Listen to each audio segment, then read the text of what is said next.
Good morning, students. This is lecture number 2 of thermal properties of metal, and today first we will be taking up the doubts of the homework which was given to you last time. Right? The homework was assignment 1, first to 10 questions, and practice paper 1, questions 1 to 26. The topic of discussion was thermometry. And our general formula was, a quick revision, C upon 5 is F minus 32 upon 9 is K minus 273.15 upon 5 again. Yes or no? Thereafter we said that this is the formula to correlate K, C and F.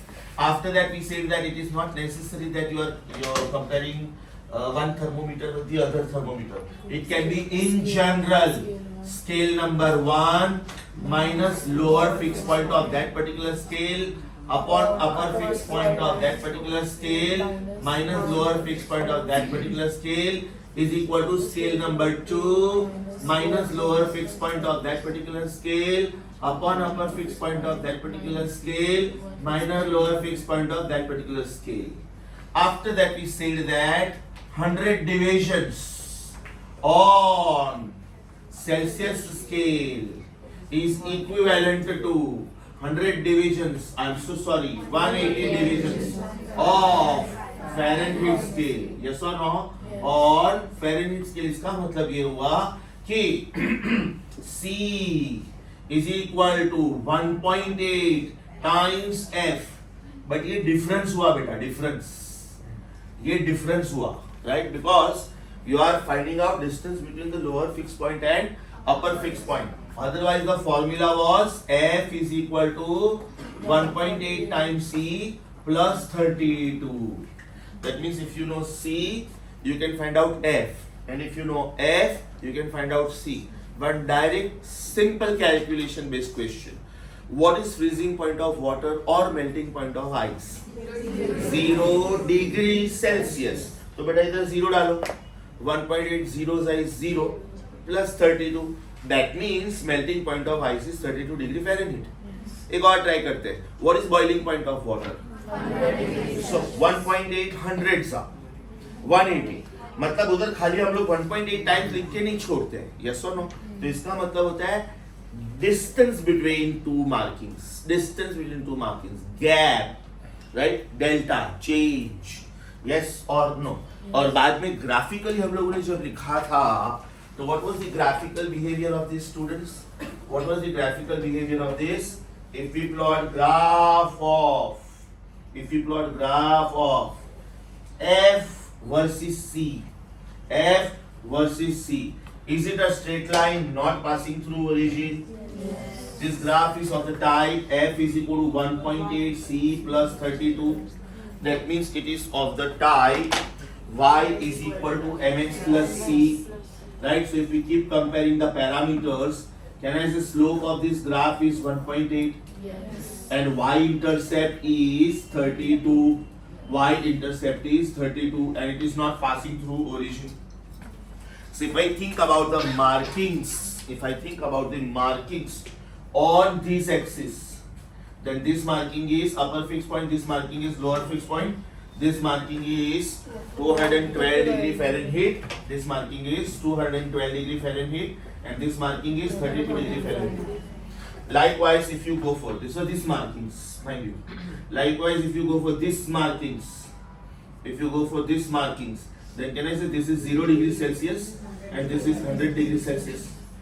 So in between, if you want to find out some random temperature, suppose you want to find out random temperature, कि ये temperature कितना है, right? तो या तो आपको मुझे C देना पड़ेगा, तो accordingly मैं आपको F ढूंढ के बताऊंगा, और या तो आपने मुझे F देना पड़ेगा, accordingly मैं C ढूंढ के बताऊंगा. That means this is F and this is C, right? कोई भी एक अननोन है, दूसरा नोन है. So this is the master formula. और ultimately ये formula आया कहाँ से? यहीं से आया ना? ये इक्वेशन जब हम लोगों ने सॉल्व किया, तब ये मार्किंग आया. Yes or no? Yes sir. उसके बाद में केल्विन स्केल के बारे में क्या बोला था? Kelvin scale is the one कि जिसमें नेगेटिव रीडिंग्स होते ही नहीं है. Kelvin scale is the only one कि जिसमें नेगेटिव रीडिंग्स होते ही नहीं है. यस और नो. सो पेज नंबर 3 का आपका जो थर्मोमीटर्स का डायग्राम था वो मैंने बहुत ज्यादा इंपॉर्टेंट मार्क करवाया था. I told you that you must remember all this. Yes sir. उसके बाजू में 3 चीजें थी. At what temperature kelvin scale and Celsius scale will match. Never match. Kelvin and Celsius will never match क्योंकि उनका denominator same है. At what temperature Fahrenheit and Celsius will match. -40. And at what temperature Fahrenheit and Kelvin will match? So did we say that -40 degree Celsius is matching with -40 degree Fahrenheit? Yes or no? एक ये बोला था हम लोगों ने. दूसरा क्या बोला था? 574.6 Fahrenheit matches with 574.6 Kelvin. ये बोला था. और लास्ट में ये बोला था कि Kelvin and Celsius never match. Yes or no? Because when we try to compare them, वो X ही cut हो जाता है. That means Mr. Unknown only is not there. So what are we finding? So this was a quick recap of what we did in the previous class. Yes or no? So we start. Are you on assignment number 1? Are you on assignment number 1? Just confirm your answers one by one with me. Right, wherever you feel that your answers was not matching, okay, we will rectify that. With the argument, we will rectify that. Your first question, assignment 1, page number 43, should be. Answer is Bombay. First question, answer is Bombay. Second question, आप लोग बोलो बेटा. Answer is A. जिसको जहां पे भी doubt है कि सर ये मेरा आंसर मैच नहीं हो रहा है, feel free to ask me. First question, everybody getting the answer, Bombay. Second question, answer is A. Third one, आप बोलो. Bombay. Fourth one, I told you that you must remember this range of temperatures, right? I'm just about to finish the iPad writing work, maybe by Sunday morning, right? तो Sunday afternoon में अगर ready हो गया तो मैं आपके parents group पे वो भेज दूंगा. Without fail, take the print out because then Monday will be your lecture, so it will help you, correct? Fifth one. Alcohol thermometers are only used to measure the near ice point because when we try to go for boiling point of water, by that time alcohol boils. Boiling point of water is 100, whereas boiling point of alcohol is 78 degrees Celsius. So when we go for near boiling point, it fails. So answer is it is able to measure only near point to ice and not near point to steam. It cannot measure steam point. Yes or no? Argument समझा? Yes. Question number 6, Paplu. How many fixed points are there in a thermometer? 2. Lower fixed point and upper fixed point. बाकी जो हम लोग ढूंढते हैं वो अपने convenience के लिए ढूंढते हैं. For example, I want to know what is normal human body temperature on Fahrenheit scale. 98.6. On Celsius scale. 37 degrees Celsius. Likewise. Are you getting this? So those are the convenient points. Question number 7. 27 degrees Celsius is how many Kelvin? 300 Kelvin. अभी इसमें क्या हो गया बेटा? उन्होंने decimal point में दिया ही, right? And that means indirectly they are allowing you to take round figure. That means in place of 273.15, they are allowing you to take 273. Otherwise they would have given you 300.15. अगर वो लोग 300 भी देते हैं और 300.15 भी देते हैं, then you should go with 300.15. Question number 8. Bombay, absolute favorite of the examiners. 5 star mark करो बेटा. Absolute favorite of the examiners. 5 star mark करो. Question number 9. Very good, very good, very good. इसमें A और C दोनों correct है बेटा. इसमें A और C दोनों करेक्ट है. तो शायद आप जो बोल रहे थे ना पीछे सर आंसर मैच नहीं हो रहा है, उधर एक आंसर दिया होगा, लेकिन आंसर्स दो है. तो या तो ये question main examination point of view wrong हुआ और या तो उनको दोनों को ग्रांट देना, they will have to give grant if it is mistake from their side. But normally this kind of questions when they come, अब इसमें लास्ट ऑप्शन लोग चेंज करके बोल देंगे बोथ है and C. So usually they don't let go such good questions because then you have to recall everything. कौन सा match हो रहा था, कौन सा मैच नहीं हो रहा था, राइट? सो इसमें बेटा शायद आपका आंसर मैच नहीं हो रहा होगा. Answers are both A and C. Answers are both A and C. Question number 10. Very good. 20 degree Celsius is how many Fahrenheit? 20 degree Celsius is how many Fahrenheit? ये वाला या तो फिर ये वाला, ये वाला या तो फिर ये वाला. एक दिया है, एक पूछा है. So assignment number 1, first 10 questions all confirmed. All 10 correct. Students all 10 correct बेटा. Next one, very good. Practice paper 1. Practice paper 1. Everybody practice paper 1. अभी unfortunately बेटा इसमें working space print नहीं हुआ था. ना भी ऐसी तो नहीं होगा यार, मेरी हालत खराब हो जाएगी. क्या बहुत ठंडी लग रही है. मैं टेम्परेचर बढ़ा सकता हूँ.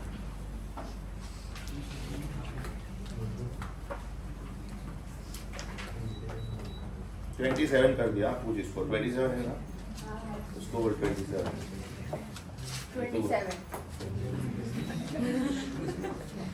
है ना. 300 kelvin. Are you on practice paper 1? शुरू करें बेटा. इसमें अच्छे क्वेश्चंस हैं, बेटर क्वेश्चंस हैं, बराबर, मतलब real application type. Question number 1 क्या आंसर आया? 4200 जूलीज 1 किलो कैलोरी. ज्यादा टू कम. 4200 joules 1 kilo calorie. Second question, Kelvin is the correct answer. Kelvin is the correct answer. Temperature scale in SI system is Kelvin. अगर Celsius correct होता तो फिर बेटा सी और डी दोनों करेक्ट होता फिर तो. यस और नो. सेल्सियस हम लोग डे टू डे लाइफ में यूज करते हैं अपने कन्वीनियंस के लिए. Fahrenheit is used by medicos, right? So Kelvin scale is SI. Question number 3. The unit calorie is related to. Yes.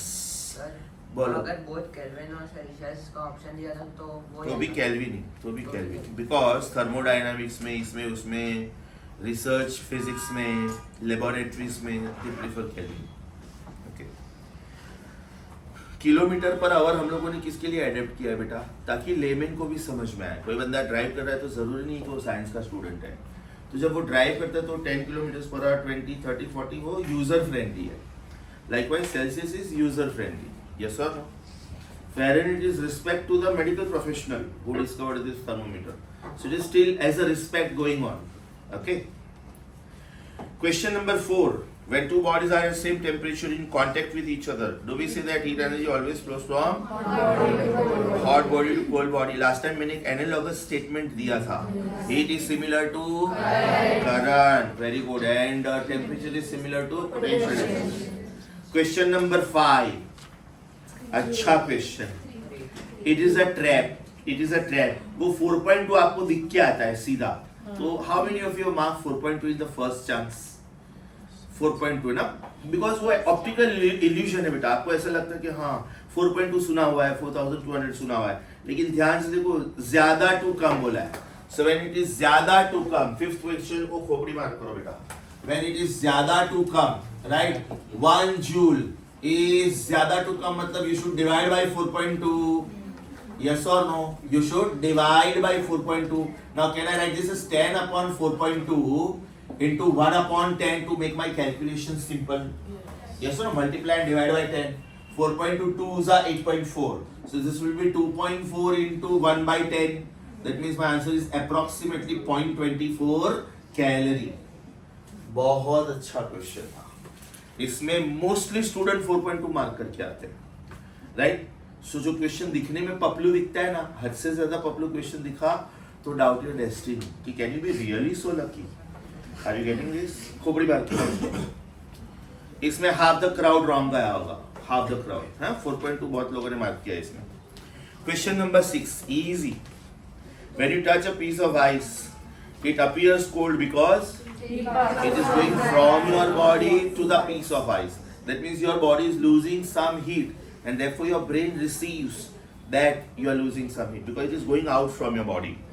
7th question. Molecules are closely packed in what? Solid, liquids or gases? Solids. 8th question. When a body is heated, there is increase in the thermal energy. There is increase in the thermal energy. अभी एक simple चीज बोलता हूँ. ये solid है, इसको मैंने heat किया, राइट. तो ये बॉडी खुद मूव होना शुरू होता है क्या? right? So inside what is happening, the molecules try to go away from each other, or the atoms try to go away from each other. But as per the microscopic theory, solids have got definite shape and volume. हाँ, इसका argument लिखना है तो बेटा बाद में लिख लेना after I finish. So suppose I am taking sodium, right? Sodium में the atoms are arranged in this kind of a structure. This is called body-centered cubic. This is called body-centered cubic, right? Thereafter, if you take magnesium में बेटा atoms are arranged like this. Magnesium में the atoms are arranged like this. Atoms are arranged like this. Right? 1, 2, 3, 4, 5, 6, 7, 8, 9, 10, 11, 12. Right? And this is called hexagonal pact. This is called hexagonal pact. Right? This structure is commonly known as crystal lattice. What is it called? Crystal lattice. This is part of chemistry. Now, physics point of view, these atoms are assumed to be connected by means of imaginary springs. Right? अब ये springs का advantage ये होता है कि they will maintain proper distance between two neighboring atoms. Right? अगर आपने इसको expand करने का try किया, तो spring force उसको वापस लेके आने की try करेगा. और अगर आपने इसको compress करने का try किया, तो spring force उसको वापस लेके आएगा. So what must be happening when I heat it? Right? Because I am heating it, anything expands on heating. So these atoms go away, but the springs are still there. तो जब मैंने source of heat हटा लिया, do the atoms come back? Anything expands on heating and contracts on cooling. So if it expands on heating and contracts on cooling, both are happening. That is possible only because of spring structure. Now imagine I cross the temperature which is melting point of that solid. So now these springs will break. So these atoms are not able to come back to original, and therefore it gets liquefied. Are you getting my point? Argument समझा? तो बेटा basically thermal energy बढ़ता है, क्योंकि अगर kinetic energy बढ़ता तो ये मॉलिक्यूल्स मूव होना शुरू करते. मतलब ये सॉलिड रॉड है, इसको मैंने हीट करना शुरू किया तो आप लोगों को ये दिखेगा. फिर ये दिखता है क्या? Does the rod start moving? Right? So that is why there are three modes of transfer of heat. One is conduction, other is convection, other is radiation. Conduction और कन्वेक्शन में मीडियम की जरूरत है और रेडिएशन में medium की जरूरत नहीं है. कंडक्शन में क्या होता है? It is officially part of the chapter, don't worry. ये रॉड है बेटा, रॉड, राइट? तो जब मैं यहाँ से हीट एनर्जी सप्लाई करता हूँ, only energy is transferred, matter remains there only from hot end to cold end. But if I give you bucket of water and if I heat it, right, then what will happen? These are the layers closer to source of heat. So they expand. When they expand, density is mass upon volume. Volume बढ़ता है, density कम होता है. So hot layers go up and therefore cold layers come down. इसका मतलब energy तो transfer हुआ ही, energy तो transfer हुआ ही, लेकिन मैटर भी तो ट्रांसफर हुआ ना. Is that clear? Does this happen with solids? Does the matter get transferred? So the most appropriate word is thermal energy. Most appropriate word is thermal energy. No doubt atoms vibrate with a greater energy, but they don't start leaving their positions. So the most appropriate word is thermal energy. So the question was in respect to the molecules, would the answer still be thermal energy? Molecules हुआ, atoms हुआ, कुछ भी हुआ बेटा, सबसे पहले क्या होता है? थर्मल एनर्जी बढ़ते हैं, उसकी वजह से काइनेटिक एनर्जी और पोटेंशियल एनर्जी चेंज होता है. यस और आत्मा, रुपेश इधर आज चाय है, सबसे घटिया है कि खाली शक्कर है और पानी. पिलाने को ढंग का पिलाने का नहीं तो नहीं पिला. आरती से बिल्कुल नहीं लाएगा. सबसे होटल का चाय सबसे घटिया, टपरी का लगा. समझा सबको? So the most appropriate answer was thermal energy. It was a good question. Thought process का question था. ये बेटा, ये पार्ट बेटा है ना, कहीं पे लिखवा देता हूँ, चलो। क्वेश्चन नंबर कौन सा है ये? उसका आर्ग्यूमेंट लिखो।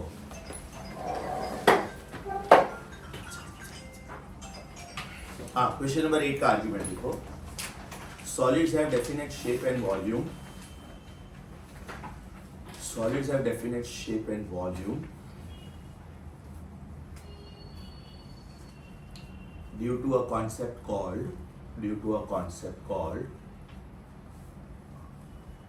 crystal lattice structure.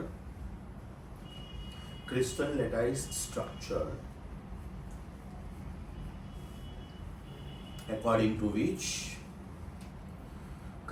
crystal lattice structure according to which the atoms are assumed to be connected, according to which the atoms are assumed to be connected with the help of imaginary springs.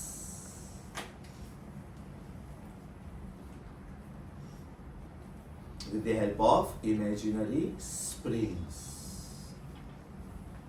Next sentence. When we heat the substance,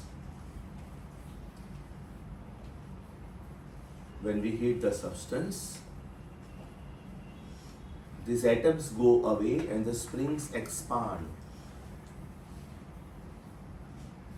When we heat the substance, the atoms go away and the springs expand. Next sentence. When the same substance is cooled down,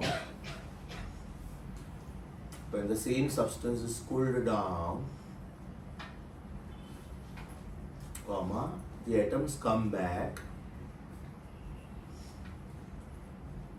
Because the springs compress. The atoms come back because the springs compress.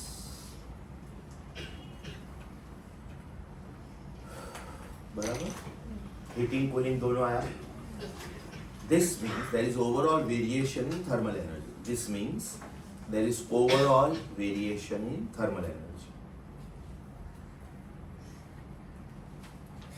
This was question number?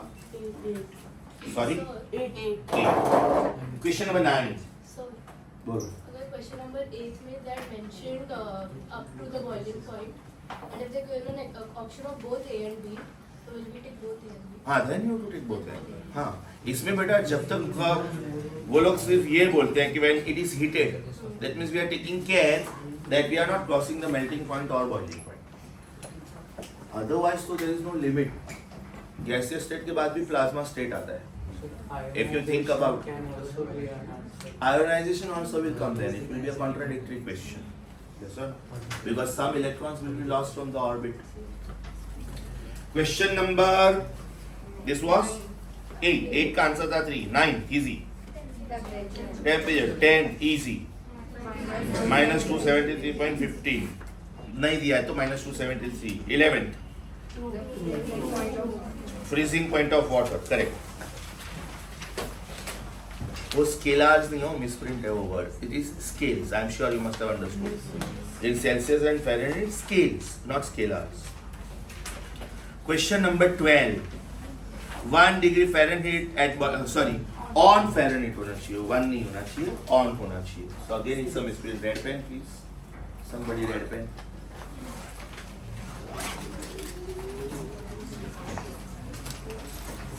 Okay. So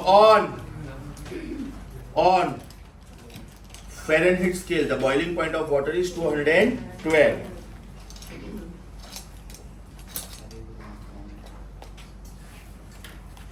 Question number 12.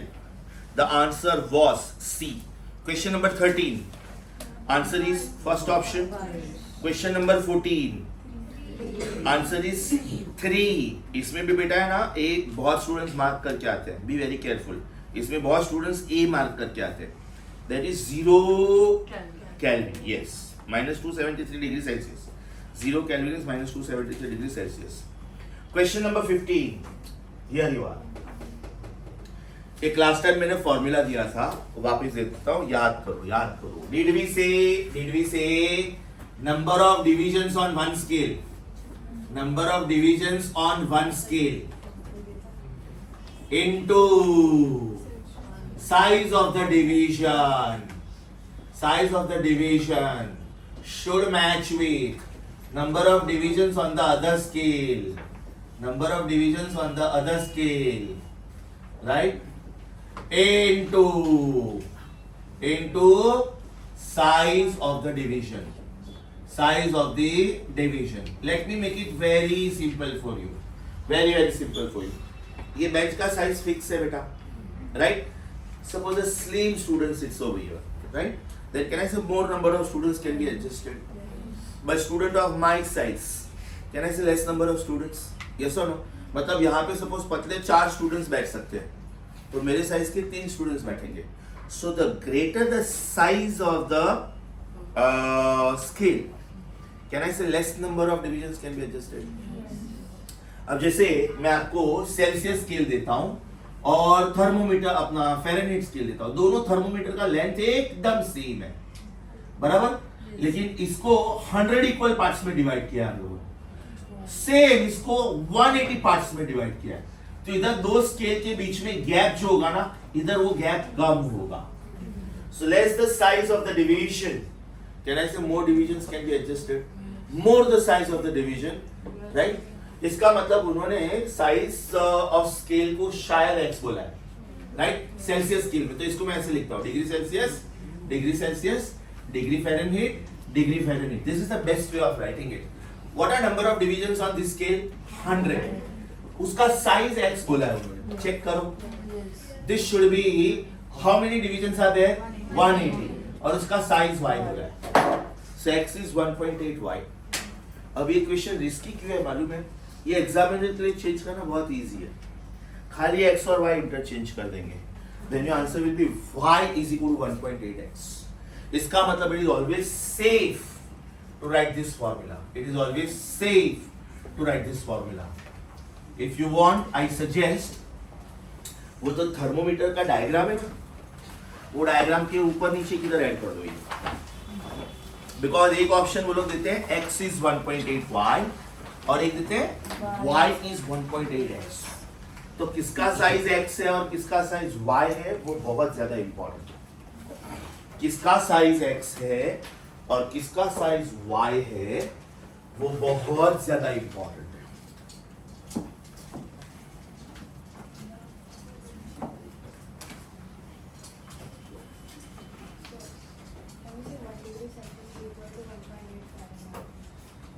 वो भी difference लिखने का,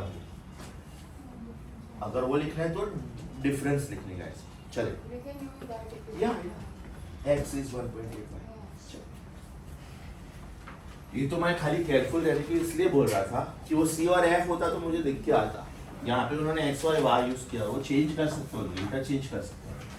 किसको x नाम देना है, किसको y नाम देना है, मेरी चॉइस है ना. वेक्टर्स में हम लोग करते थे कि नहीं, मैंने इसको वेक्टर p बोला और इसको वेक्टर q बोला, और कोई स्टूडेंट इसको वेक्टर q बोल सकता है और इसको p बोल सकता है, बराबर. तो इससे r को कोई फर्क नहीं पड़ता है, r का फॉर्मूला वही है, लेकिन याद करो अल्फा के फॉर्मूला को फर्क पड़ता है, बिकॉज हम लोग बोलते हैं दूसरे का साइन थीटा अपॉन पहला प्लस दूसरे का, तो कौन पहला है और कौन दूसरा है is very important. Is that clear? अच्छा क्वेश्चन था.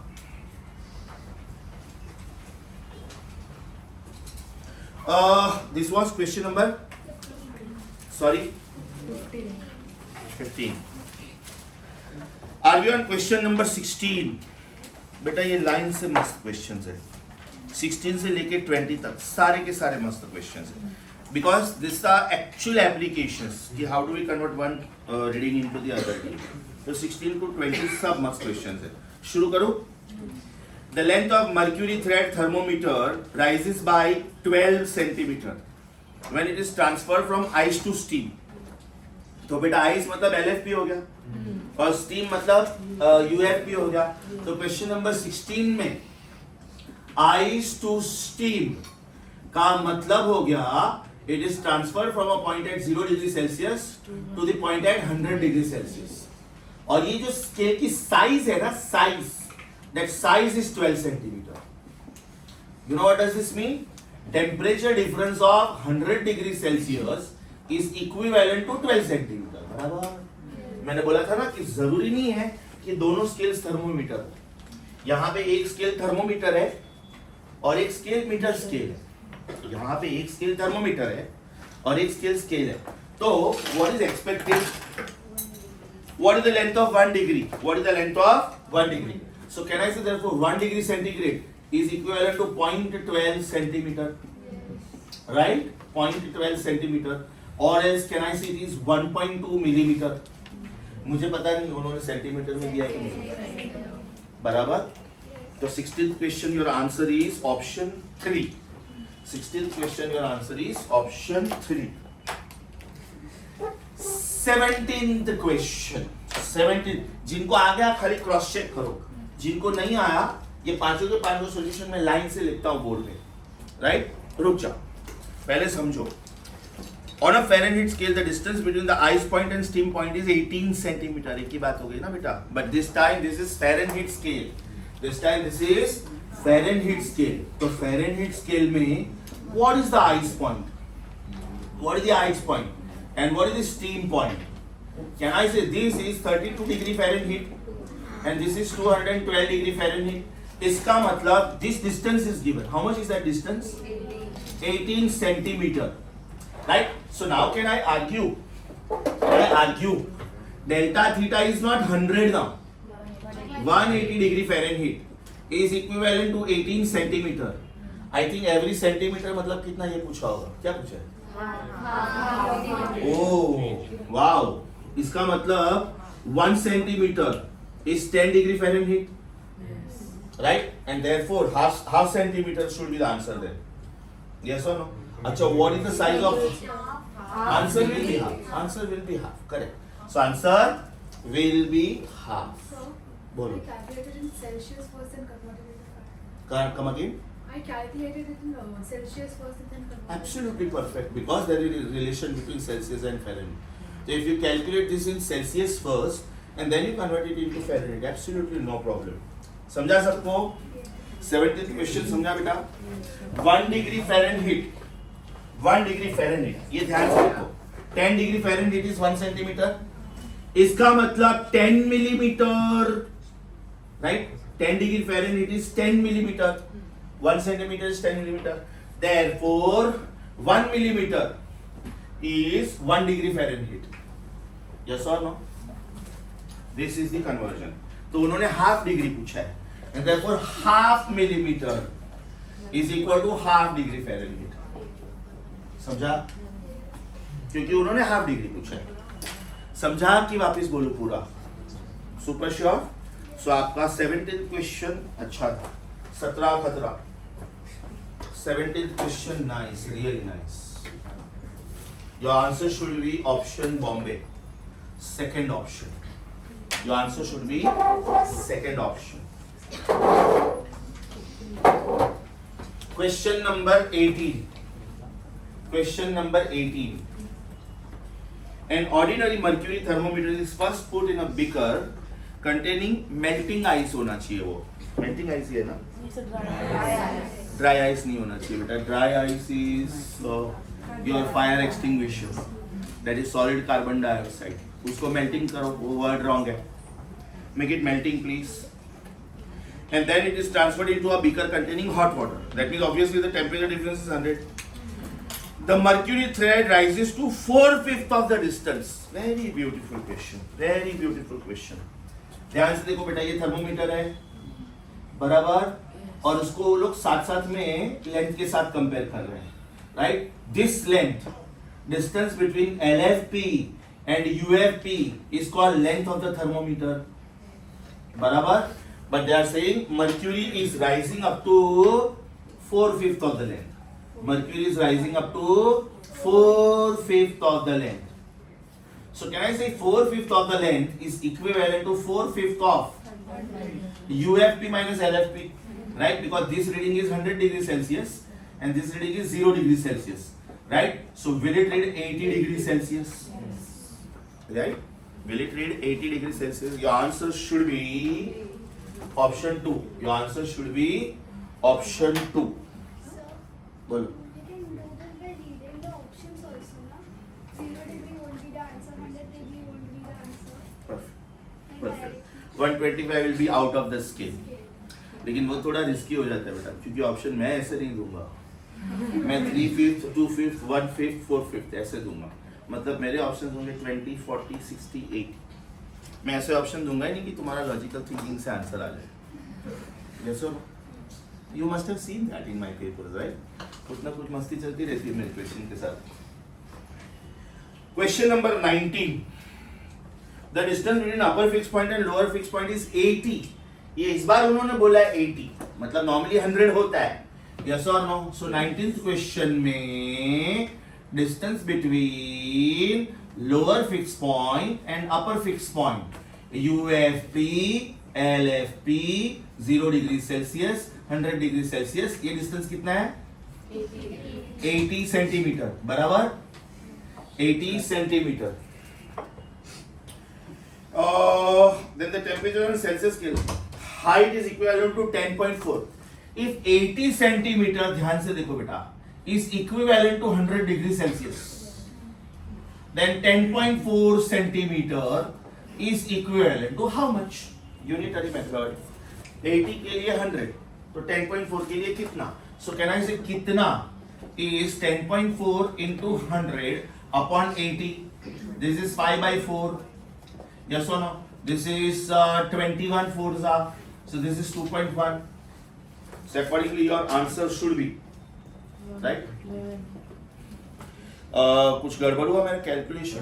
2.6. हाँ. Your answer should be 13 degrees Celsius approximately. Correct. That means your answer is coming as second option. Your answer is coming as second option. I hope I am not fast. ये चारों के चारों कितने students के correct आए? Sorry बेटा, मेरा कुछ गड़बड़ हुआ? हाँ yes yes I am so sorry. 25 fours are 100, 26 fours are very good. सबको अब तक राइट आया बेटा. 16 to 19 चारों राइट आया. वेरी गुड, अच्छे questions. The mercury thermometer is transferred from melting ice to a glass of milk. The mercury level rises to 3/5 of the distance between the lower fixed point and upper fixed point. Can I simply say this बेटा, ध्यान से देखो. Can I simply say this? F is 1.8 times C plus 32. So this is 1.8 times C का reading कितना है? Full reading नहीं है. This is 3/5 of distance between upper fixed point and lower fixed point. समझा कि बाउंसर क्या? Is it reading full length or 3/5? इसके जैसा है ना ये? ये 4/5 था, उसके बाद ये 3/5 है. So is it 1.8 A into 60 plus 32? 108 plus 32. The answer is 140 degree Fahrenheit. इसमें भी बेटा शायद तूने पहले सेल्सियस में, यार अंडरस्टूड योर स्टाइल, राइट? पहले तुम लोग सेल्सियस में कैलकुलेट करके बाद में फ़ारेनहीट में कन्वर्ट कर सकते हो. If you feel that Celsius scale is easy for you, in fact it is easy because 0 to 100 की मार्किंग है. So you can always calculate your problem in Celsius first and then you can convert it into Kelvin. Perfect, absolutely perfect. मैंने direct किया. पांचों का पांचों question समझा? पांचों का पांचों क्वेश्चन समझा?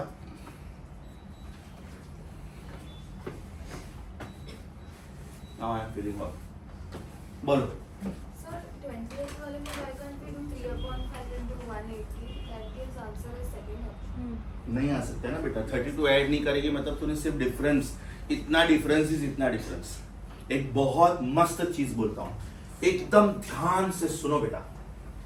Temperature difference of 10 degree Celsius is equivalent to temperature difference of how many degree Fahrenheit. एकदम ध्यान से सुनना मैं क्या बोल रहा हूँ. अगर बेटा मेरे पास एक टेम्परेचर है 0 डिग्री सेल्सियस और एक टेम्परेचर है 10 डिग्री सेल्सियस, तो इसका करस्पॉन्डिंग फ़ारेनहीट कितना हुआ? This is 32 degree Fahrenheit. लेकिन ये 32 प्लस 10 नहीं है ना, ये 0 प्लस 10 है.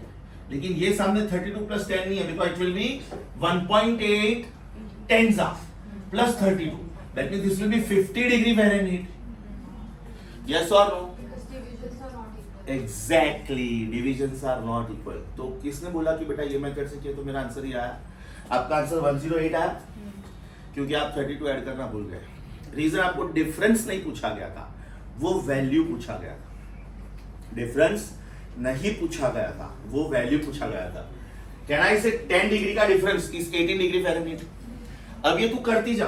Theta 3 is suppose 20 degree Celsius, बराबर. तो इधर 20 सब्स्टिट्यूट कर. 36 प्लस 32 इज 68, बराबर. तो डिफरेंस वाइज तेरा वो आएगा. 10 डिग्री सेल्सियस का difference is always equal to 18 degree Fahrenheit. But if you want to find out individual temperature, you will have to keep adding 32. Now why you have to keep adding 32? Reason आपका y intercept इससे ज्यादा है ना.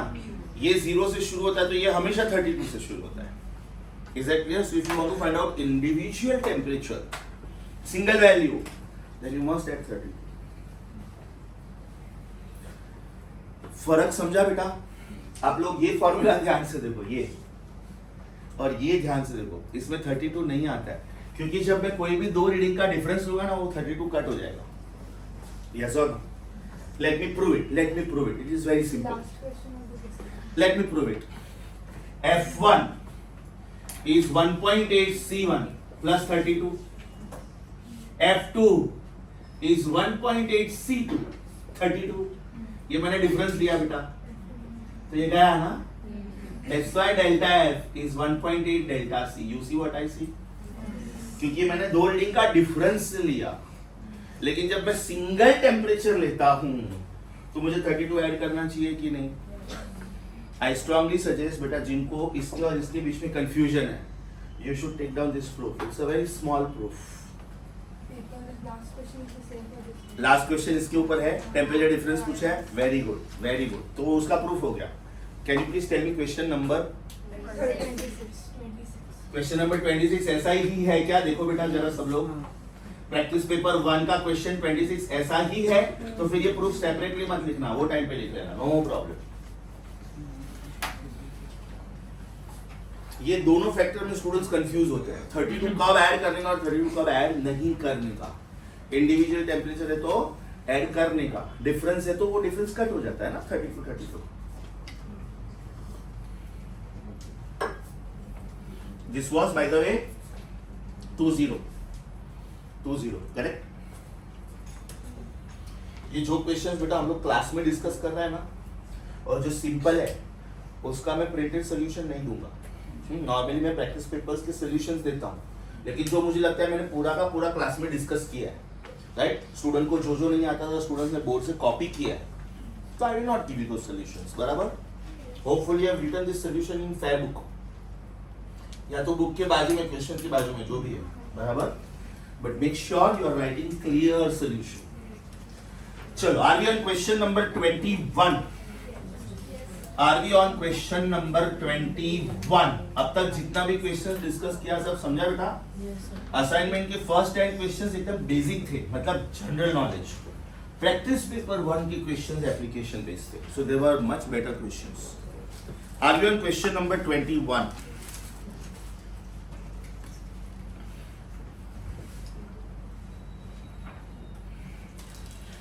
During the daytime, the atmospheric pressure or temperature rises by 18.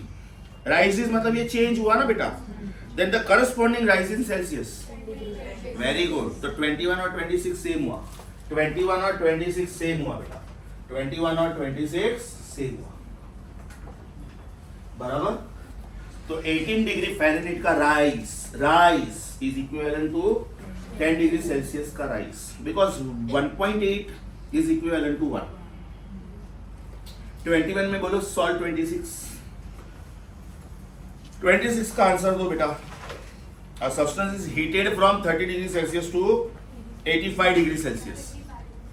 तो पहले आप 30 degree Celsius को Fahrenheit में कन्वर्ट कर सकते हो, राइट.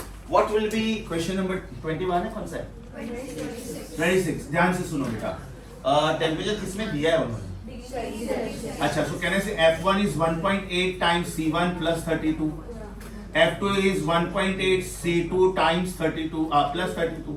तो ये कैलकुलेशन के बाद कितना आ रहा है 54 आई थिंक पहला टेम्परेचर 30 है ना 30 है सो 54 प्लस 32 कितना आ रहा है 54 प्लस 32 86 डिग्री फ़ारेनहीट और दूसरा टेम्परेचर कितना है 85 टू 1.8 कितना आ रहा है 85 into 1.8 करो कितना आ रहा है this is 1700 minus 170 right so this gives me 1530 so 153 degree Fahrenheit बराबर बेटा so टेम्परेचर डिफरेंस कितना आएगा करेक्ट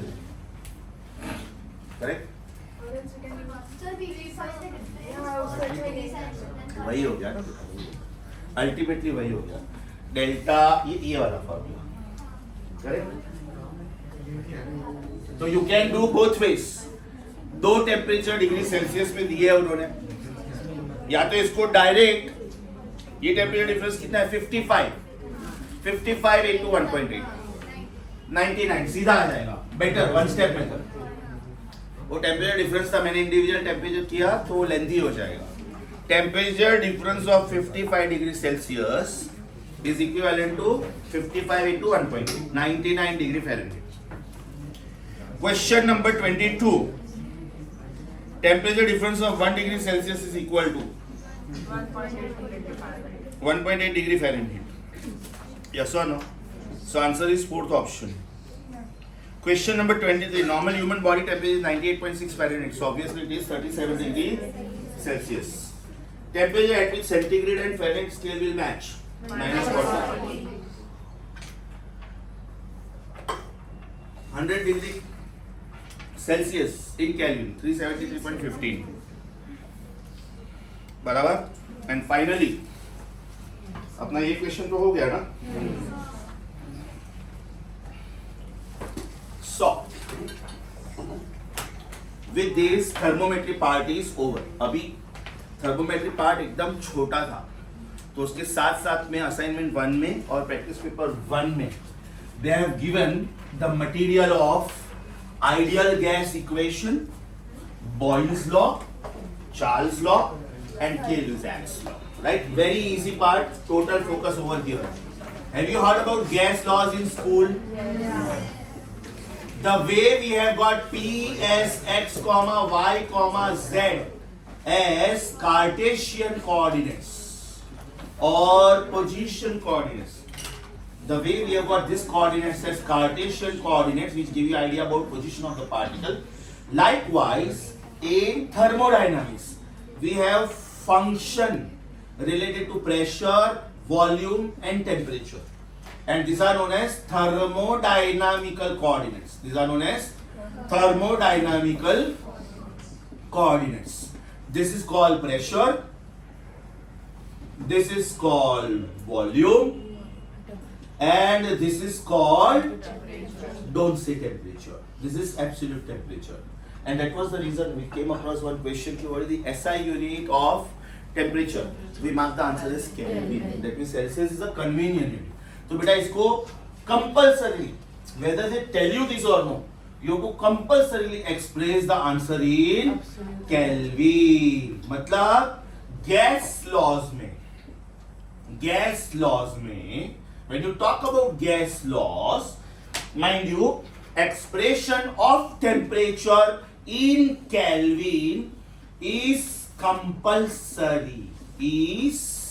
compulsory right इसके ऊपर बेटा बहुत ही ब्यूटीफुल क्वेश्चन आता है I will just write that question today itself right एकदम ध्यान से सुनो there are 3 laws one is called Boyle's law then next is called Charles law and then next is called Gay-Lussac's law right it says that pressure of given mass of the gas is inversely proportional to volume provided you keep temperature constant एक simple सा rule है बेटा thumb rule है if I have got 3 things and if I want to study relation between 2 the third one should be kept constant. Yes or no? 1, 2, 3. Right? When student number 1 is talking to me, student number 2 should keep mum. Because then only I will understand what he is asking. right? Now your turn is over. Okay, you ask me. There is something like when the hearing is going on in the court. एक lawyer बोलता है ना at time पे, right? वो time पे दूसरा lawyer चुप बैठता है, यस और नो? बाद में दूसरा लॉयर जब बोलता है तभी पहला लॉयर चुप बैठता है, बिकॉज अदरवाइज जज को समझ में नहीं आएगा क्या होता है. So this is called Boyle's law. Boyle's law मतलब you have to keep temperature constant. So sometimes it is also called constant temperature law. Now apply common sense बेटा. If pressure is inversely proportional to volume, इसका मतलब ये हुआ कि the product of pressure and volume should remain constant. Do you agree with me? Pressure बढ़ेगा तो volume कम होना चाहिए, वॉल्यूम बढ़ेगा तो प्रेशर कम होना चाहिए, such that the product remains constant. इसका मतलब we get very simple formula, P1V1 is equal to P2V2. बेटा वो लोग 4 में से 3 दे देंगे, चौथा ढूंढना होता है. 4 में से 3 दे देंगे, चौथा ढूंढना होता है. Very important is, very important is, आज के बाद याद रखना, whenever something is inversely proportional to something, whenever something is inversely proportional to something, then the graph is hyperbola. The graph is hyperbola. That means when you plot graph of pressure versus volume, volume बढ़ता है तो सामने pressure कम होता है. So this graph is called hyperbola. So when I give you time to read the notes, whatever extra information I am writing over here, you are going to add that. The next law is Charles law. अब बेटा Charles law और गे-लुसाक्स law का एक बहुत ही beautiful coincidence था. ये दोनों ने साइमल्टेनियसली रिसर्च किया and they gave relation between volume and temperature and pressure and temperature, right? So according to Charles law, suppose I am saying volume is kept constant, volume is kept constant, then this is called constant volume law. अगर मैंने volume constant रखा मतलब मैंने pressure को change होने दिया, then pressure is directly proportional to, नहीं बोलने का बेटा टेम्परेचर, आदत डाल दो, आदत डाल दो. यस और नो? जब भी बोलते हो तभी बोलो. अब जैसे वेलोसिटी वर्ड जब हम लोग बोलते हैं तो जब तक हम लोग स्कूल में थे तब तक हम लोग खाली वेलोसिटी वर्ड बोलते थे. अब जब कॉलेज में आ गए ना, you have to specify whether you are talking about linear velocity कि angular velocity, because linear velocity is v, angular velocity is omega and they are not same. v vector is omega vector cross r. तो आज के बाद बेटा दिमाग में print हो जाना चाहिए. थर्मोमेट्री में ये तीनों स्केल यूज करते थे. गैस लॉज में कंपल्सरीली केल्विन स्केल यूज करना है, right? And how they confuse you, that also I am going to tell you कि how they confuse you in the exam. I am going to tell you that. So pressure is directly proportional to temperature. इसका मतलब ये हुआ कि the ratio pressure upon temperature should be kept constant. Pressure बढ़ता है तो temperature भी बढ़ता है, प्रेशर कम होता है तो टेम्परेचर भी कम होता है. इसका मतलब P1 upon T1 should be equal to P2 upon T2. Again बेटा वो लोग 4 में से 3 दे देंगे. Apply common sense, direct proportion है. So what should be the graph of pressure versus temperature? Straight line graph passing through origin. Yes और no? When something is proportional to something, सिखाया था मैंने, y is proportional to x, right? Now Gay-Lussac's law is called constant pressure law. Is called constant pressure law, and it says that keeping pressure constant, volume of the gas is directly proportional to absolute temperature. इसका मतलब the ratio volume upon absolute temperature should remain constant, and therefore volume 1 upon temperature 1 should be equal to volume 2 upon temperature 2, where temperature is compulsorily expressed in Kelvin. तो बेटा इसका graph कैसा होगा? Volume versus temperature का graph भी straight line. अब इधर ये लिखना बहुत जरूरी होता है. When I plot graph of P versus T, I am keeping volume constant, and when I plot graph of V versus T, am I keeping pressure constant? Now that wonderful coincidence in the field of physics and chemistry, ये दोनों scientist ने simultaneously ये दोनों law suggest किया, same time पे अपना thesis submit किया, same time पे उनका रिसर्च अप्रूव हुआ. तो अभी इसको चार्ल्स लॉ बोलते हो तो इसको गे-लुसाक्स लॉ बोल सकते हो, और कोई कोई बुक में इसको चार्ल्स लॉ बोला है तो इसको Gay-Lussac law बोला, because both the scientists submitted both the things simultaneously. So the tribute is given to both. तो अगर केमिस्ट्री में बेटा आप इसको सपोज Gay-Lussac law सुनो और इसको चार्ल्स लॉ सुनो, don't be surprise, both are correct, don't be surprise. अब मुझे तीनों लॉस को कंबाइन करके एक इक्वेशन बनाना, कंबाइन करके, then can I say combining all three laws,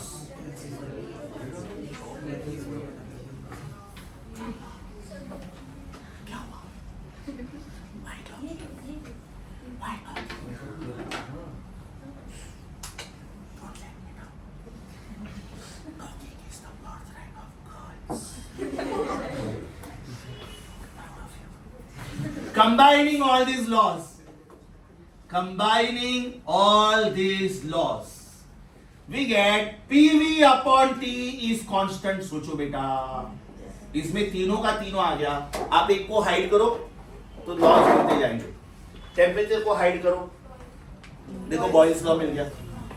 pressure को हाइड करो, V upon T constant मिला. वॉल्यूम को हाइड करो. Yes or no? This constant is taken as capital R and is called universal gas constant. क्या बोलते हैं बेटा इसको? Universal gas constant. Okay, आज के बाद में इसको लिखूंगा UGC.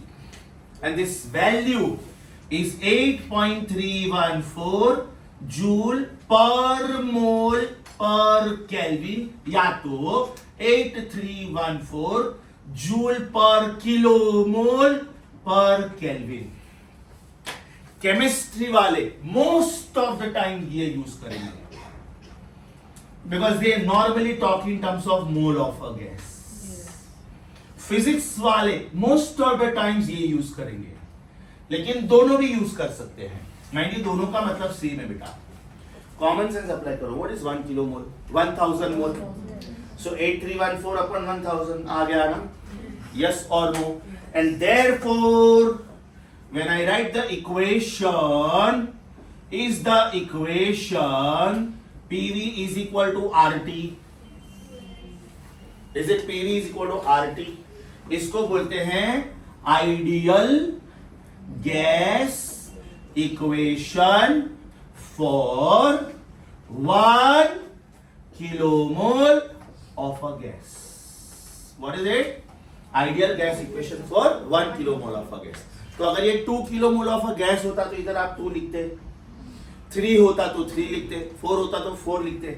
Therefore, we get the main hero of the story, and that is PV is equal to छोटा n RT, where n का मतलब होता है number of moles और किलोमोल्स. नंबर ऑफ मोल्स या तो किलोमोल्स, राइट. और उसका मीनिंग होता है, वेरी इंपॉर्टेंट, उसका मीनिंग होता है mass of the gas, mass of the gas given, right, upon molecular weight of the gas, molecular weight of the gas. ये बेटा एग्जामिनर की चॉइस है, right. This is the given mass of the gas, लेकिन ये हमेशा fixed रहता है, ये हमेशा फिक्स्ड रहता है. आई एम श्योर आप लोगों ने मोल कॉन्सेप्ट शुरू हो गया केमिस्ट्री में. फैंटास्टिक. तो you must be knowing the standard molecular weights. चलो, make me feel proud. Standard molecular weights, standard molecular weights. What is 1 kilomole of hydrogen? 2 kilogram of hydrogen. 2 kilogram of hydrogen. What is 1 kilomole of helium? 4 kilogram of helium. What is 1 kilomole of nitrogen? 28 of nitrogen. What is 1 kilomole of oxygen? Now you did not make the mistake. पहले आप शायद पूछता तो 16 बोलते, अब इसका reason सुनो बेटा। हम लोग जब हाइड्रोजन लिखते हैं हम लोग H11 लिखते हैं, हम लोग जब हीलियम लिखते हैं H24 लिखते हैं, हम लोग जब नाइट्रोजन लिखते हैं 714 लिखते हैं, हम लोग जब ऑक्सीजन लिखते हैं 816 लिखते हैं। तो ये जो ऊपर का नंबर है ना, ऊपर का ये बेटा सब एटॉमिक वेट्स है, ये एटॉमिक वेट्स है, मॉलिक्यूलर वेट्स नहीं है, बराबर। तो हीलियम का एटॉमिक वेट कितना? तो हीलियम का मॉलिक्यूलर वेट भी 4 because it is mono atomic gas. Oxygen का एटॉमिक वेट कितना? लेकिन जब हम लोग ऑक्सीजन मॉलिक्यूल लिखते हैं हम लोग O नहीं लिखते, O2 लिखते हैं, तो 16 2s। अब ये लॉजिक अप्लाई करो, ये बेटा बिल्कुल लिखने की जरूरत नहीं है, ये पक्का मैंने आईपैड नोट्स में दिया हुआ है very beautifully. By Monday you are getting iPad notes, I promise you. Right? What do you think should be 1 kilomole of ozone? 48. समझ में आ गया बेटा? इसका मतलब ये हुआ कि ये गैस कितना देने का वो मेरी चॉइस है। अब ध्यान से सुनो, मेरी चॉइस सुनो। I am giving you 1 kilogram of hydrogen. I am giving you 1 kilogram of hydrogen. So how many kilomoles? Half. Very good. Because 1 kilomole is 2 kilogram. मैंने 1 kilogram दिया था. Yes or no? I am giving you 1 kilogram of helium. 1/4. Very good. I am giving you 2 kilogram of helium. I am giving you 3 kilogram of helium. 0.75 kilomole. तो बेटा ये standard value है, ये आप और मैं चेंज नहीं कर सकते। डिनोमिनेटर फिक्स है बेटा, राइट? ये एग्जामिनर की चॉइस है, मुझे कितना गैस देना है आप लोगों को मेरी चॉइस है। I will give you 1 kilogram, 2 kilogram, 10 kilograms, 15 kilograms and so on. Suppose I give you 64 kilogram of oxygen. I have given you 2 kilomole of oxygen. 64 ना बेटा, इसको डबल किया तो इसको भी डबल करो, इधर जो करते हो इधर वही करो। मैंने 1 kilogram ऑफ हाइड्रोजन दिया था, मतलब मैंने इसको हाफ किया, तो आप इसको भी हाफ करो। जो राइट हैंड साइड पर करते हो लेफ्ट हैंड साइड पे भी वही करो। I am giving you 14 kilogram of nitrogen, that I am giving you half kilo. Yes और नो? लॉजिक समझा बेटा? Super duper sure. Now absolute zero का मतलब क्या होता है? एक सिंपल चीज हम लोगों को मालूम थी कि absolute zero is 0 kelvin which is -273.15 degree Celsius. लेकिन एब्सोल्यूट जीरो पे होता क्या है? एब्सोल्यूट जीरो पे होता क्या है? ये टेम्परेचर कंपल्सरीली केल्विन में, मतलब जब टेम्परेचर जीरो है तभी प्रेशर भी जीरो है, जब टेम्परेचर जीरो है तभी वॉल्यूम भी जीरो है। सो absolute zero temperature is that temperature at which the gas stops exerting pressure. इसका मतलब ये हुआ कि एब्सोल्यूट जीरो मिला ही नहीं है, तो गैस का भी प्रेशर होता ही है। डे टू डे लाइफ में बेटा जो एटमॉस्फेरिक एयर प्रेशर होता है, what is that? 1.013 into 10 to the power 5 newton per metre square, right? अपने बॉडी में ब्लड प्रेशर है, right? Then cerebrospinal fluid pressure है, यूरिन प्रेशर है, फ्लूइड प्रेशर है।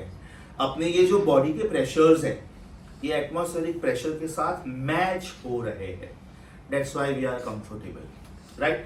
जैसे कोई एक फ्लूइड प्रेशर बढ़ जाता है, for example the feeling of urination, मतलब वो फ्लूइड प्रेशर आपके बॉडी में बढ़ गया, so that pressure has to be released. Yes और no? Sometimes when you are in the plane you must have seen some people have got problem of bleeding nose, या तो वो complain करते हैं कि कान में सायरन बज रही वैसी आवाज आ रही है, दे गो विद ईयर प्लग, क्योंकि वो टॉलरेट नहीं कर पाते। Are you getting this? Right? So that is because of the pressure imbalance. Sometimes you know आप चक्कर खाते गिर जाते हो, मतलब आपकी बॉडी में सोडियम पोटेशियम आयरन का शायद कमी है। Yes or no? So doctor will advise you कि in your food just increase this intake. Suppose you are a cardiac patient, तो एक लेवल के ऊपर आपके बॉडी में पोटेशियम नहीं होना चाहिए, otherwise it is very dangerous for your heart. Suppose आपको हार्ट अटैक आ गया एक बार ऑलरेडी, राइट? तो डॉक्टर आपके फूड में एकदम कंट्रोल लाने को बोलेगा, and you have to observe that. If it is a massive heart attack, normal language में डॉक्टर्स क्या बोलते हैं? बहुत पानी पीते रहना चाहिए। हाँ, दिन में 2-3 लीटर, 4 लीटर, 5 लीटर पानी पियो, so that your body is properly hydrated. But heart attack आया तो बिल्कुल इससे उल्टा होता है. हार्ट अटैक आया तो वो बोलते हैं दिन में 1 लीटर से ज्यादा पानी नहीं पीने का, 750 ml उतना ही बॉटल लेने का, पूरे दिन में 24 आवर्स में उतना ही पानी पीने का, उससे ज्यादा नहीं. अगर आपके पाँव में स्वेलिंग्स आ गई मतलब आपने ज्यादा वाटर इंटेक लिया, it is dangerous because you already had heart attack. Right now when your heart is in trouble, it is not pumping blood properly, that means your kidney gets indirect message कि I'm getting less supply of blood, so I have to purify less amount of blood. So likewise water also, yes or no? So all of a sudden when you start taking more water, that means that extra pressure comes on heart, you may have second attack also, you may die also. Are you getting this? तो situation एकदम उल्टा है. अगर आप normal human being हो तो बोलते 4-5 litre पानी पियो, आपका स्किन मस्त रहेगा, ग्लो रहेगा, फेस पे हो, because your body is hydrated. Yes और हार्ट अटैक आता तो बिल्कुल उल्टा. सो ये सब चीज़ों में बेटा प्रेशर का रोल बहुत ज़्यादा इंपॉर्टेंट है. आप यहाँ पे एकदम कंफर्टेबल हो कि नहीं ब्रीदिंग में? अब आप लेह लद्दाख के माउंटेन पे जाओ, खारदुंगला पास, you will have that problem of oxygen because you have gone from one place where you were comfortable to the place where pressure is different. Yes or no? If you go to Mount Everest, Khardungla Pass is around 18,000 feet above the sea level. Mount Everest is about 29,000 feet above the sea level. That means your body is not tuned with that. Yes or no? वहाँ के आप local लोगों को देखोगे ना कोई mountains पे, वो दिन में 2-3 बार माउंटेन चढ़ते उतरते हैं. आप लोग हाफ माउंटेन भी चढ़ोगे थक जाओगे, कभी होटल में स्टे ले लेते, बाकी का कल जाएंगे. Are you getting it? Because they are tuned with it. Day to day activities में उनका उतना वॉकिंग होता है. लॉजिक समझा? So this pressure readings are very very very important, right, in medical science also and in engineering also, because almost everywhere don't we use gas cylinders. Cars में for example CNG या तो LPG, घर में LPG. थोड़ा भी gas leakage हुआ तो dangerous है कि नहीं? इंजीनियर आके मेन वाल्व बंद करेगा, मेन सप्लाई बंद करेगा. सपोज आपकी विंग में 14 फ्लैट्स है, 14 स्टोरी का बिल्डिंग है, किधर भी एक जगह पे भी लीकेज हुआ तो नीचे से मेन वाल्व बंद करना पड़ता है, बिकॉज अगर वहाँ पे ब्लास्ट हुआ तो पूरा विंग उड़ेगा. Are you getting this? Sure. So absolute zero पे और क्या क्या होता है? Absolute zero is the lowest possible temperature which is being thought of, right. Below this temperature, no known substance can be cooled, right? At this temperature, the gas just stops exerting pressure. At this temperature, the gas hardly has volume, it does not have volume. Most important is the molecules stop. The atoms also stop vibrating. So when the atoms stop vibrating, the energy cannot be transferred from one point to the other point. The transfer of energy is either because of molecular motion or because of atomic vibration. Now atomic vibrations only stop. Anything expands on heating, no, the molecules start moving more vigorously. Therefore anything contracts on cooling. So now the atoms come so close to each other, molecules come so close to each other, they don't have chance to vibrate also. Forget about the movement. Are you getting this? So these are the characteristics of absolute zero. Now I want you to read 2-3 things together. एकदम ध्यान से बेटा, one by one. Are you on question number 5? Are you on question number 5? उधर सिर्फ Boyle's law और Charles law है, देखो बराबर. उधर बॉयल्स लॉ और चार्ल्स लॉ है सिर्फ.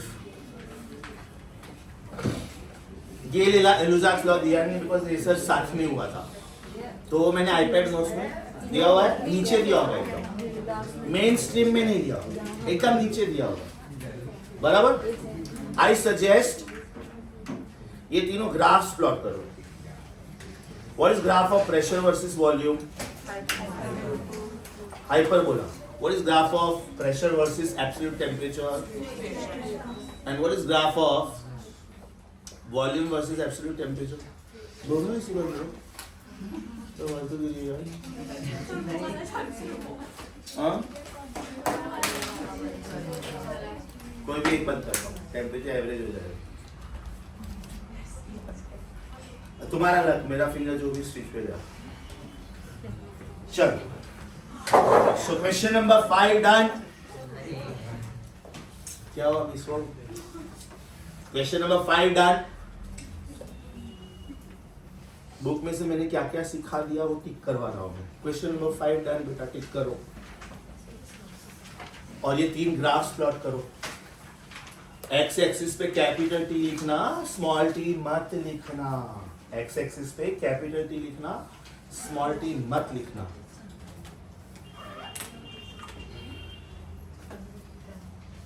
Boyle's law is also called constant temperature law. Likewise, Charles' law is also called constant pressure law. मैंने बोला वैसे ये दोनों साइमल्टेनियसली सजेस्ट हुआ था, तो दोनों करेक्ट है, बराबर।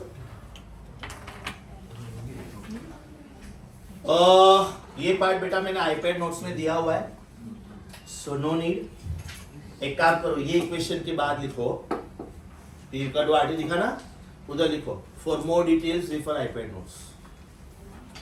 ये इक्वेशन के बाद लिखो for more details refer iPad notes, ठीक है। क्वेश्चन नंबर 5 डन, टिक करो। Turn the page please. Have you plotted all 3 graphs और going easy? Are you on question number 6? ध्यान से देखो क्या लिखा है, what is the importance of gas thermometer. अगर मुझे बहुत हाई टेम्परेचर्स मेजर करने हैं या तो बहुत लो टेम्परेचर्स मेजर करने हैं, then I say Kelvin scale will help me, right? Plus it will be very accurate scale also. Yes or no? I want you to read that paragraph. They hardly ask this, but it is a small history. कि over to glass liquid thermometers, if you have to prefer sometimes gas thermometers, then how are they useful? Do we say in gas thermometers, एक बात तो sure है, हमको temperature तो चाहिए, हमको temperature तो चाहिए। तो या तो मैं टेम्परेचर प्रेशर का वेरिएशन स्टडी करूंगा, वॉल्यूम को कांस्टेंट रखूंगा, तो उसको बोलते हैं कांस्टेंट वॉल्यूम एयर थर्मोमीटर। और अगर टेम्परेचर और वॉल्यूम का ग्राफ स्टडी किया तो मैं प्रेशर को कांस्टेंट रखूंगा। Is it clear? लेकिन टेम्परेचर मुझे श्योर चाहिए, because I am using the word thermometer. Yes sir? So I am reading temperature but taking help of pressures. I am reading temperature but taking help of volumes.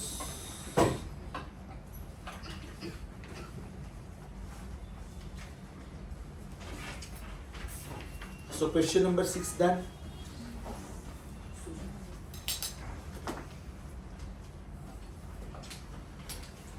Question number 7. Do you see the title? What is absolute zero? आप लोग direct note पे जाओ। Note देखो, note में क्या लिखा है। 0 kelvin is -273.15 degree Celsius, we know this. उसको पॉइंट नंबर 1 लिखो, उसको पॉइंट नंबर 1 लिखो। उसके बाद में क्या लिखा है, मॉलिक्यूलर मोशन स्टॉप्स, उसको पॉइंट नंबर 2 लिखो। उसके बाद में क्या लिखा है, no known substance is cooled so far, मतलब this is the lowest possible temperature known, इसको 3 लिखो। अब मैं 2 एक्स्ट्रा पॉइंट्स लिखवा रहा हूँ, वो थोड़ा साइड में स्मॉल हैंड राइटिंग में लिखो। क्वेश्चन नंबर 7 के एकदम लेफ्ट साइड पे, क्वेश्चन नंबर 7 पे ऐसा वो वर्टिकल लाइन में थोड़ा ब्लैंक स्पेस है ना, उधर लिखो at absolute zero the gas exerts no pressure.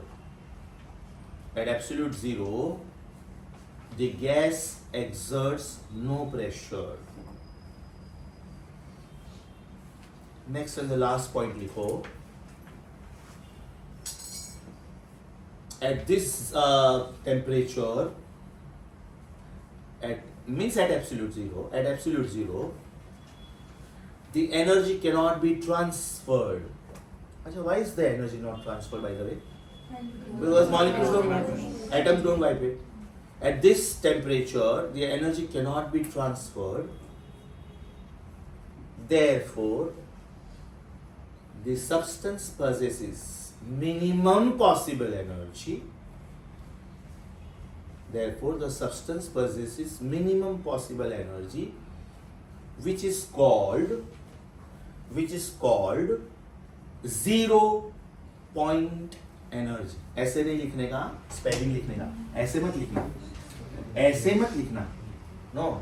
0 point energy, spellings लिखो।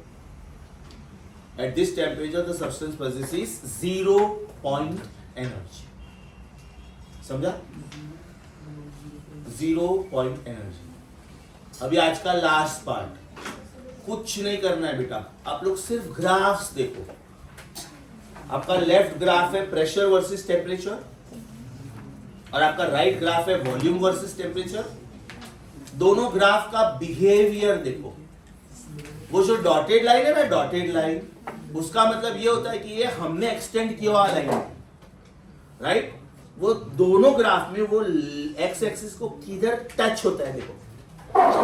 Is it -273.50? अब एक लॉजिक अप्लाई करो बेटा, you have heard about this. For a point lying on x axis y coordinate is 0. For a point lying on x axis y coordinate is 0. So at -273.15 degree Celsius left graph में कौन zero हुआ? Pressure. Very good, we say no gas does not exert pressure. Right graph में कौन zero हुआ? इसका मतलब the gas molecules come so extremely close. मान लो बेटा ये क्लासरूम में गैस है, जो कि है air, no? Air is 78% nitrogen, 21% oxygen, तो 99% तो हो गया। अब ये गैस मॉलिक्यूल इतने क्लोज आ रहे, इतने क्लोज आ रहे, इतने क्लोज आ रहे, इतने क्लोज आ रहे, इतने क्लोज आ रहे, सारे के सारे मॉलिक्यूल्स इतने में आ गए। सोचो, इतने, इससे भी कम में, तो can I say that volume is 0 in comparison with the volume available, because molecules का खुद का साइज बहुत कम होता है। लॉजिक समझा? It is something like your volume is compared with the volume of the earth, so you don't exist actually. Logic समझा? तो बेटा क्वेश्चन नंबर 6, 7, 8 हो गया। 5, 6, 7, I'm sorry, 5, 6, 7. So today we did question numbers 5, 6 and 7. एक minute, question number 8 से देखो topic change हो रहा है, बराबर? मतलब वो third part of the chapter है, विच इज थर्मल एक्सपांशन। ये सेकंड पार्ट था, गैस लॉस। अभी नेक्स्ट लेक्चर का होमवर्क सुनो। ये होमवर्क एकदम माइल्ड था कि नहीं? सच्ची बोलो, इजी था कि नहीं? तो जो सिंपल चीजें है ना बेटा, वो जल्दी उड़ेगी ना, तो अपने लिए टफ चीजों के लिए टाइम बचेगा। तो homework for you for the next lecture, assignment 1 में 10 तक किया ना? Let me check how much you can do. Assignment 1 में question numbers 11 to 21. 11 to 21. Okay? Practice paper 1, let me check. Practice paper 1, let me check.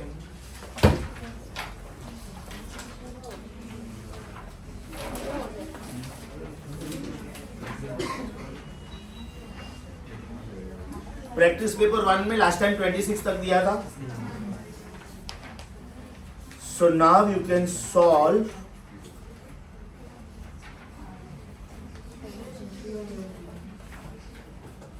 (27) to 40 except 33. 27 up to end, right? खाली एक question मत करना बेटा, 33 उसके ऊपर pencil से circle करो, because I have to yet teach you what is the meaning of triple point of water. So practice paper 1, will you please help me? 27 to 40 except 33. अब ध्यान से सुनो बेटा, आज का DCT को I have to give you 15 minutes. Choice is yours. If you want to write right now, anyways your lecture is at 8:50. Finish, because पहला lecture recording होता है ना, तो थोड़ा टाइम लगता है स्टार्ट करने में। स्टार्टेड at 7:10, तो officially I am living you on time only. If you want to get free right now, then take the DCT right now and go. Otherwise, come back after all 3 lectures and write. Afterwards, खत्म कर दो मेरे हिसाब से। कितने question है? हाँ, 10 question.